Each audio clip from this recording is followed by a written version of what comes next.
All right, before we get into this review, I do need to briefly address something that's kind of important. In the last couple videos where I mentioned this book, I referred to the title as SLAINE because that's how it's spelled. SLAINE. I have since learned that the title of this series, and by extension the name of the main character, is in fact pronounced Slania, because the Irish language is absolute nonsense. To any and all of my Irish viewers, I apologize. I love your country and your history, and especially its folklore, but your language is just mental. All that said, please don't be surprised when, uncultured American swine that I am, I brutally mispronounce every single proper noun in this video. But seriously, in what universe does SLAINE spell Slania? Whatever, let's just get into it.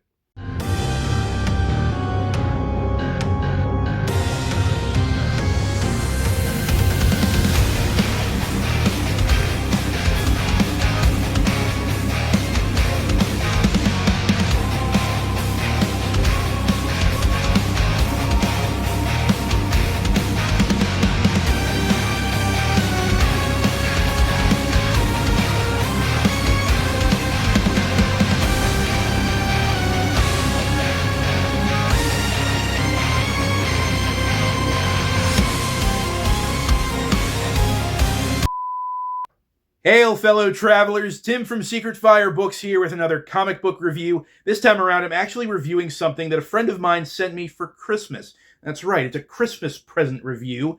A few months back, Virgil from Literally Books texted me and asked me, "Hey Tim, you like sword and sorcery, right? Have you ever read Slania by Pat Mills?" And I said, "No, should I?" And he said, "Yes, absolutely you should." And so when Christmas rolled around, I was very excited to find this thing in the mail. So thank you very much, Virgil. If you guys enjoy this video, please head over to Virgil's channel, give him a subscription. He definitely deserves it. This is the definitive edition of Slania Volume 1, published by 2000 AD and Rebellion Publications. Now, the Slania series is a black and white sword and sorcery comic that appeared in the pages of 2000 AD back in the 1980s. This book, Warrior's Dawn, as it's titled, collects material from 1983 to 1984. It was written by Pat Mills and features artwork by Angie Kincaid, Massimo Belardinelli, and Mike McMahon, who is credited as McMahon on this book for some reason. I guess he changed his pen name at some point. The series takes place in the distant, distant past, in a part of northwestern Europe that, in true Conan and the Hyborian Age fashion, is basically an ancient antediluvian version of the British Isles, before they became the British Isles.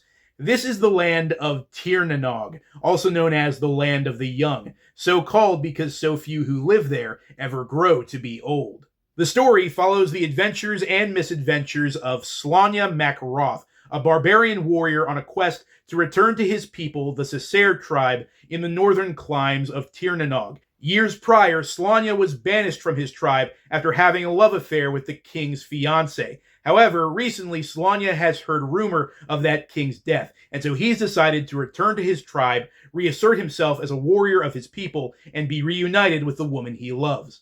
Joining Slania on his quest is this guy, Ukko, a sly but cowardly money-grubbing dwarf who sees himself as Slania's talent agent and business partner. He's constantly coming up with get-rich-quick schemes that alternatively help and hinder Slania in his quest. Despite the fact that Slania constantly bullies Ukko and pushes him around, Ukko seems to have a lot of loyalty toward the guy. There's a bit of dark humor there that implies that the dwarves of this world are almost extinct. They are a dying race, and Ukko, realizing that he's one of a dying race, has developed these abandonment issues, and so he doesn't want Slania to leave him alone in this world, regardless of how poorly Slania treats him. It's actually kind of sad, considering that this is the comic relief character. The first really cool thing that I noticed about these comics, aside from the artwork, we'll get there, is the world building. There is some really, really cool fantasy world building going on in these stories. Basically, the realm of Tirnanog is separated into two main factions. In the north, we have the tribes of the Earth Goddess, these disparate clans who will occasionally bicker and wage war against each other, but overall they are loosely united in their worship of the Earth Goddess Danu. The priests of Danu, the Druids, are capable of harnessing earth power, the literal arcane energy of the earth itself, in order to perform miracles, to heal, to mend, to protect, all that wholesome white magic kind of stuff. Conversely, in the south, you have the territory of the Drunes, who are these malevolent sorcerers and eldritch priests who worship a variety of other gods, including the god of destruction, Crom Cruach, also known as just Crom. Roll the clip. Yep, that's the one. So in any case, the Drunes have perverted the earth power. They harness it in a way to communicate with the dead, summon monsters out of other dimensions, enslave their enemies, control the weather, all kinds of stuff like that. Really, really dark stuff. And in doing so, they have kind of tainted the earth. A way that they harness the earth power is by erecting these Stonehenge-like megaliths called weird stones that literally suck the earth energy out of the ground and allow the Drunes to manipulate it to their will. And in doing so, wherever these weird stones are erected, the earth becomes tainted. The surrounding landscape and even the creatures living there become tainted and sometimes mutated by all the evil magic going on. And this land is referred to as Sour Land, and it's these territories that are the most dangerous for our heroes to traverse. There's a lot of other really cool world-building kind of stuff going on. I won't talk about all of it because we'll be here all day if I decide to do that. But one thing I do want to touch on is the warp spasm. Now, in one of the tribes of the Earth Goddess, the Cessair tribe, SLAINE's tribe, there is a group of warriors known as the Red Branch, this kind of Knights of the Round Table-esque warriors brotherhood. And the elite warriors of the Red Branch are called the Warped Ones, who can achieve a form called the warp spasm. Essentially, they can harness the earth power themselves in order to gain incredible superhuman strength and agility. And they do so by channeling the earth power into themselves and literally warping their bodies. Their bodies contort and mutate into these grotesque body horror forms.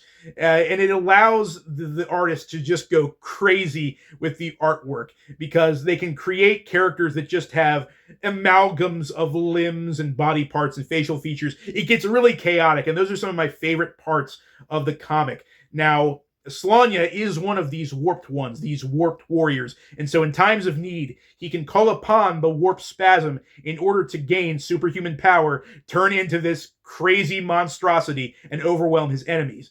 Now, I looked it up, and interestingly enough, this is not something that is unique to the SLAINE series. The warp spasm actually has a bit of historical relevance. Apparently, according to the Ulster cycle of Celtic mythology, the demigod hero Cuchulainn, who I assume is basically just the Irish version of Hercules, was known to have these warp spasms that turned him into this crazy berserk monster, kind of like SLAINE. And that made me like this series even more, knowing that Pat Mills had taken a bit of real-world mythology and infused it into his fantasy world. I love when writers do that. And also, I'm just a sucker for warrior characters who have some kind of berserk ability. You know, Conan, Elric, Guts, all of the Badgers from Redwall. Now, the series is one long ongoing narrative, but it is separated into multiple shorter story arcs that originally were published over the course of multiple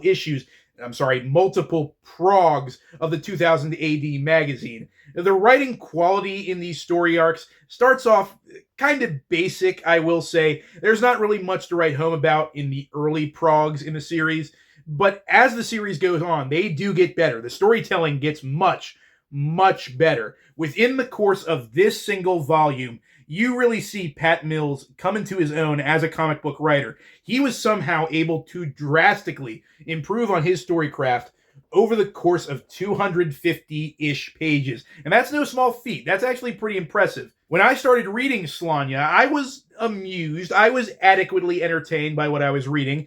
But by the latter portions of this volume, I was rapidly flipping through the pages, desperate to find out how each of these storylines would end. It is gripping, rip-roaring sword and sorcery goodness. I know I'll be spoiling plot details here, but I need to talk about this in order to make an example of my point. This story goes from SLAINE and Ukko conning a bunch of country bumpkins out of their gold, to SLAINE and Ukko taming a dragon and riding it into battle with another dragon.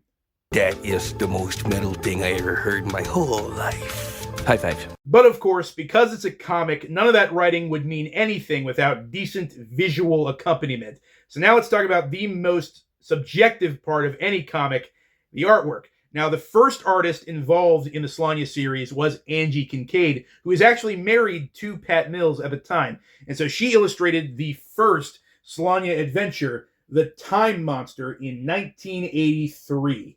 Now, I like Angie Kincaid's art style. I think it's pretty good for the most part. Her human figures can look a little stiff at times, but she has a really good eye for detail. In fact, all the illustrators in this volume put a lot of detail into their artwork, and it keeps their panels looking very visually interesting, if nothing else.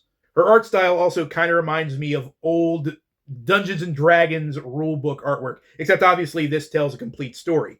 Angie Kincaid also provided the first map for the land of Tirnanog, so that's pretty awesome as well.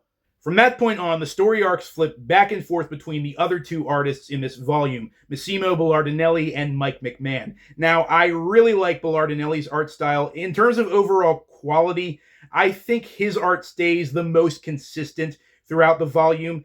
I think his line work is really solid. His figures look good. Their facial expressions look really good. I especially like when he draws SLAINE going into one of the warp spasms. Like I said before, it just gives him free reign to draw whatever he wants. He doesn't have to pay attention to human anatomy. He can just draw the character as an amalgam of flesh and limbs and mouths and eyes. It's so grotesquely awesome. He also does something I really appreciate when it comes to comic book art, where he balances realism and, for lack of a better word, cartoonishness. I am not a huge fan of hyper-realistic comic book art. I need it to be a little unreal at times, and Massimo Belardinelli does a great job of that. His characters never look too real, but they never look like straight-up Looney Tunes characters either. I think that he does a good job of grounding them in realism, but also giving them a lot of personality. As much as I love, the grand masters of fantasy artwork, Michael Whalen, Boris Vallejo, Frank Frazetta, this is the kind of artwork I really love, if I'm being honest with myself. Just down and dirty, punk rock style artwork that's not afraid to be grotesque at times and just gives the characters a lot of personality. And he also did all the artwork for that Dragon Battle story arc, so that's one more reason for me to like him. All right, now I have to be just a little bit more critical. And keep in mind, we're still talking about artwork here. This is still the most subjective part of the book, so your mileage may vary. But for me, this kind of left a bad taste in my mouth. And unfortunately, it has to do with Mike McMahon's artwork. Now, ever since I started reading the series, I looked up a little bit about each of the creators that was involved in it. And I learned that a lot of people really like Mike McMahon's artwork for SLAINE. And I can see the appeal. I mean, look at this really cool, full-color, 2-page spread that he did. It looks great. It looks really great. But then you turn the page and plunge back into the world of black and white, and I'm going to be honest, I kind of hate this. Mike McMahon's art style is just, it's too stylized for me. It's too sketchy, literally sketchy. There are panels in this book that he drew that to me, they don't even look finished. Everything is just way too unstable and chaotic. There's line hatching everywhere. It really kind of bothered me. And there's a lot of his artwork in this book. And it got to the point where I was reading and I kept thinking to myself, if this goes on for too long, I'm going to have to put this book down because it's really annoying to me. His art style just got under my skin and on my nerves. Particularly, there's this story arc where SLAINE has to fight this thing called a shoggy beast, which is essentially this Celtic mythology version of a lycanthrope or a werebeast. It's a person who can change themselves into an animal. And he gets into a wrestling match with this thing. He loses his weapon, and he's wrestling this thing on the ground. And in this panel up here, it took me far too long to realize what was happening. I stared at that panel for like a solid 5 minutes before I realized, okay, SLAINE is on his back, and he's trying to put this thing in a headlock. That's what's going on in that panel. You might be able to tell that from first glance, but I couldn't. I was staring at that for far too long, trying to figure out what that was. And I found that happening over and over again with McMahon's art style. Now, to be fair, at a later point in this volume, it gets better. McMahon slightly changes up his art style so that it doesn't look quite as sketchy. All the characters are still have that stylized look that he gives them, but everything is a lot more stable. It has a lot more definition, I guess. And it still is very chaotic. We get this storyline, this really cool concept where SLAINE is part of a crew that's manning this flying ship. It looks like just a regular like sailing ship, but it can fly due to the drunic magic that's propelling it. And they get under attack by these Vikings who are also sailing in a flying ship. And it turns into this massive sky battle. And just look at the chaos going on there. There is a lot of detail going on, I will admit. And like I said, I do appreciate the detail put into this artwork. But it's the kind of thing where you really just have to stare at it for a while before you can figure out what the heck is going on. There's another page that proves my point even further. Yeah, here we go. So SLAINE is fighting some of the Drune soldiers in this panel. And it's so hard to see what's going on. It's just a tangle of limbs and faces. Like, I see SLAINE, I see him in the background there, but I can't tell where one of these soldiers ends and the other begins. It's kind of confusing. I don't know, maybe I'm being too hard on Mike McMahon. It's very possible that, much like with Pat Mills in his writing, Mike McMahon was slowly but surely improving on his art style over the course of this series. I did end up liking quite a bit of his artwork now that I'm flipping through these pages and reminding myself. I especially love this page right here with that screaming Viking warrior. Look at that expression. That's great. I will say, though, that if the entire book was just his art style, I probably would have liked it a whole lot less. But like I said, that's all subjective. Your mileage may vary. I really do have to give a shout out to Virgil from Literally Books for sending this to me. This was a really fun read. Even the parts of the artwork that I didn't like, it didn't detract from my overall enjoyment. I'll definitely have to check out more of these definitive editions from 2000 AD. But let me know in the comments below, have you ever read SLAINE by Pat Mills? What did you think of it? Regardless, I hope you'll join me in the next review. Until then, as always, farewell and keep reading.